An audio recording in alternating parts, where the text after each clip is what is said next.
Hi, I'm Adrino and I'll be presenting my final project with the topic of vertex design followed by my proposal on Bat-Tik. Bat-Tik is a name made up of words bat, which represents kluang, and tik, which represents titik or a place marker. In terms of place, Bat-Tik is a 3-story traditional batik art center that focuses on batik art workshop that is located in Bandar Kluang, Johor. It is also located near the Mengkibul River and the Kluang street art. So, why batik?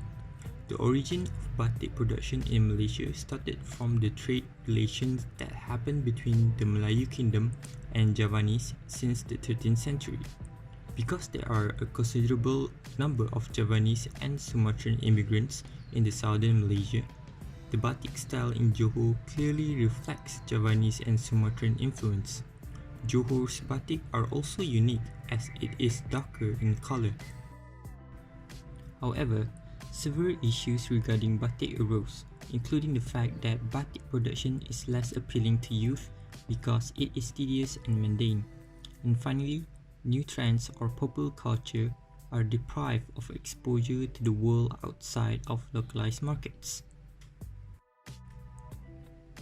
The objective that would cater to the foreseen issue and set a standard for the building design purpose, which are as follows. The first is to promote small batik producers, the second is to encourage innovation in design among youth, and the third is to educate the community on the importance of Malaysian batik industry. Then an aim was established in which the proposed art center is a venue to foster and communicate the art of producing batik to the local community.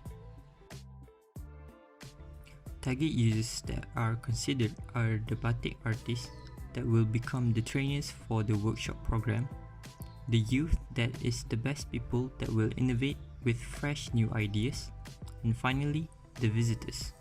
The batik program was being divided in 2 parts where the visitors will learn in smaller scale rather than the youth, which will learn even more, so creativity and interest could spark among them.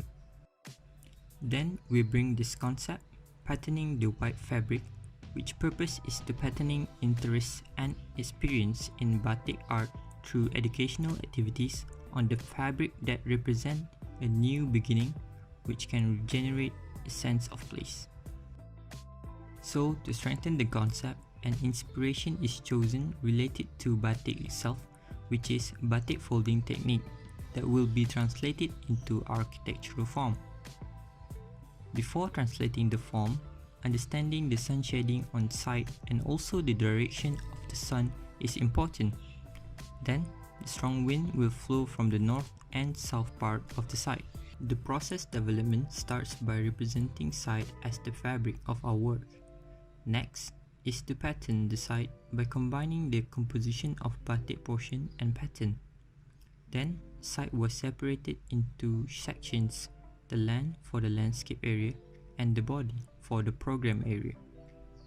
From top view, the form was inspired by the batik folding method and adapted into architectural language. And by reading and mastering the movements of batik folding, it can be translated into architectural translation. Finally, using all the movement technique to form a physical mock-up to assist the designing process. Going to the site plan, the site are circulated with one-way roads, and we can see the ingress and egress with the services laying on the bottom part of the site near the TMB substation. On the ground floor, they will locate the drop-off area nearby 51 parking spaces, including 2 OKU parking spaces, while also having 10 motorcycle parking. On the other hand, we can see the services area on the bottom part with toilet and kitchen area all located near the loading bay. On the right, they will have a cafe that is transparent for public viewing adjacent to the river. Then, people could move to the top floor using the provided stairs and elevators near the drop-off area. Rising to the first floor will be the exhibition hall facing Jalan Datuk. The bottom will be the Makers Gallery, then an atrium in the center part of the building. The top part would acquire for the retail and art class area for public activity, which also include information center and Bat-Tik gallery in the middle. Then the workshop area for visitors on the right so they could enjoy learning while viewing towards the river. On the second floor would be the workshop area for youth to learn with bigger space to convey new design thinking to develop Bat-Tik art. Then there would be 2 prayers rooms near the toilet area. Finally, at the bottom will be the office area that consists of the office reception, meeting room, workspace, filing room, officers room and also office pantry. On the third floor would be the motors room for elevators, collection tank and also a chiller. Going into the section, the XX section cut is to show the circulation connecting the ground floor to the first floor with the main staircase, and elevator connecting ground floor to first floor and second floor. We can also see the skylight on top which allows natural lighting in. While on the YY section is to showcase the different program area on different set of floor while also showcasing the parking area. In this section, we could also see the Bat-Tik facade attached on the left part of the building.